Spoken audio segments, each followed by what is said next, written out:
Hot slachel at islabuch, hot slachel. Sambar Ditsada. I am out here today because I'm going to be gathering some stinging nettles, and I want to take this opportunity to share a short tutorial with all of you for something that you can be doing by yourselves in the safety of isolation in the beautiful forest or the woods or a pasture or wherever you find stinging nettles. This is an activity that you all can do by yourselves or in your small family groups, and so it's something that's really fun to do, and it's really healthy too. Stinging nettles have a bunch of vitamin C in them, and they're said to be able to help fight off colds and everything. So this time of the season, this plant medicine is exactly what our bodies are craving, and it's in the natural harvest time, and so our bodies will adapt to that natural cycle too, and so some of our elders call it feeding your Indian. And so this is part of the natural cycle of spring, and eating stinging nettles is something that you can do to feed your Indian. And so I want to talk you through how to harvest them, and of course whenever we're out in nature harvesting traditional sacred plant medicines, it's always best to start off with a prayer. And so I want to sing the Stillaguamish paddling song, because that's a song that we should all know and be able to sing as a prayer to give back to the stinging nettles for what they're going to give to us. So, hey ho, ho ho, ho ho,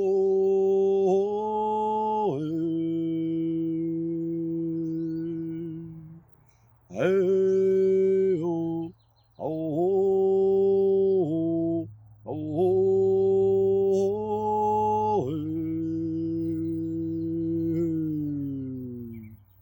Ukela tid siya, Ukela tid siya, aho, hey siya. So now that we've taken a moment to set some intention and give honor to the stinging nettles, we're going to go ahead and harvest some of them. So right here you'll see these are what the stinging nettles look like. Okay, it's always best to wear gloves when harvesting these. It is possible to harvest them without gloves, but it's something that takes a lot more care, and it goes a little bit slower. Of course, our ancestors probably would have been harvesting without gloves, or maybe they would have been using buckskin and stuff like that. But if you're using gloves, it's pretty easy to just kind of pinch off the top bud, just like that.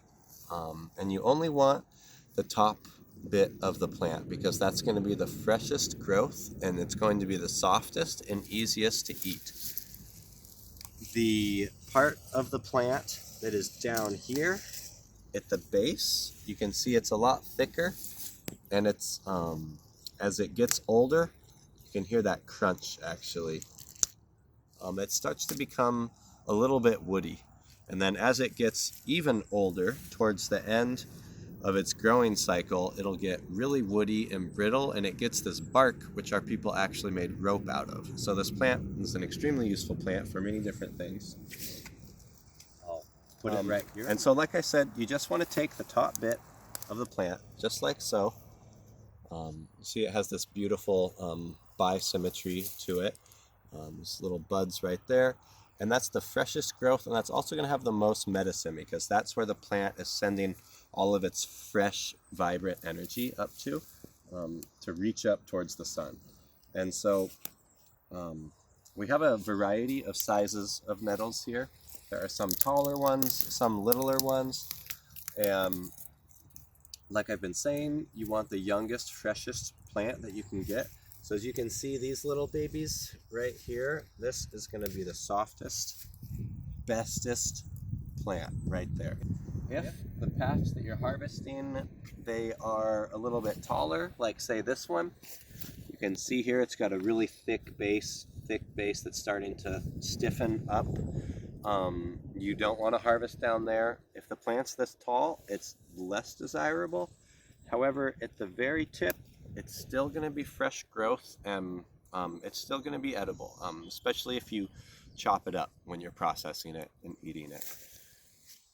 You can see how I like to harvest them. I like to harvest by hand. I pinch them off, and I will collect a bunch all in one hand, and I'll just pinch off just that tip. You can kind of develop a little technique where you use your first 3 fingers to pinch it off, and you can see I'll get a nice handful of maybe 4 or 5 plants, and then I'll put that in my bag. I like to pick a spot to sit, and then I work my way around in the little area that I'm at,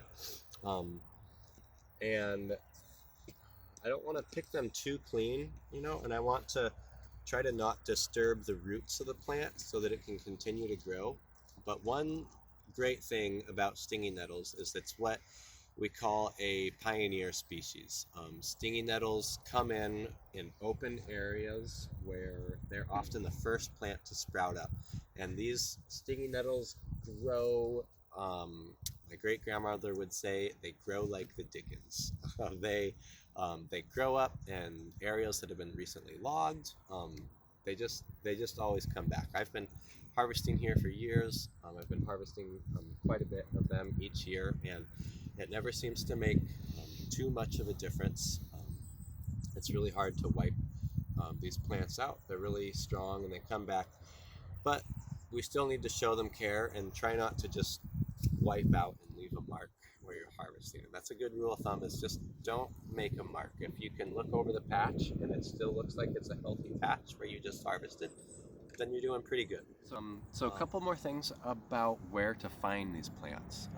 These plants are, they're a little bit succulent, you might say. They're really soft and moist, and so they like to grow in moist areas. So look in drainage areas, towards the bottom of hillsides, and like I said earlier, in clearings. They're a plant that likes disturbances, so anywhere where trees have fallen and where people have removed a bunch of trees. A lot of times along roadsides they'll grow, but you do not want to harvest plants that are along roadsides because you're going to be getting brake dust and anything that's been driving on that road. So you want to try to find somewhere where where you would eat from, basically. So a good place to find them is in clearings and fields near streams. That would be a good wet place to find stinging nettles. And it's a good excuse to just get out there and walk around your territory and find out where the stinging nettles are. I also want to share with you all the name of the plant. So the shoot seed translation for stinging nettle is stadz. Stadz. I'm going to emphasize each syllable, and I would like you to repeat after me.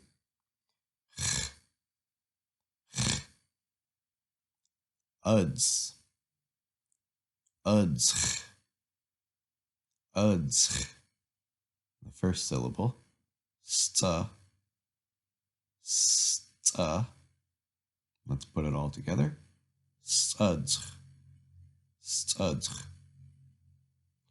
Hartslageel studs. Good day, stinging nettle.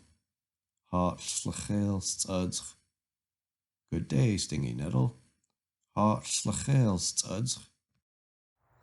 And that actually translates into sting, and so it has the same name, basically. Our people give it the same name that modern English speakers give it. They call it a stinging plant, stodz. Or my daughter Celia calls it an owie plant. She calls it the owie plant whenever we go picking them. And kind of a fun history for stinging nettles is that our people actually do have a history of stinging themselves with nettles on purpose. And people would actually go out and harvest these plants intentionally, and they would sting one another. So there's actually a verb for that, and that's odds odd seed, and that means I'm stinging you. or I am nettling you. Stadzad seed. And I do not know the full meaning behind that. I do know that contemporarily people think that the sting helps with arthritis and helps with aches and pains. And I believe that our people thought that it would be something that would make them stronger and that it would impart some of that medicine onto them.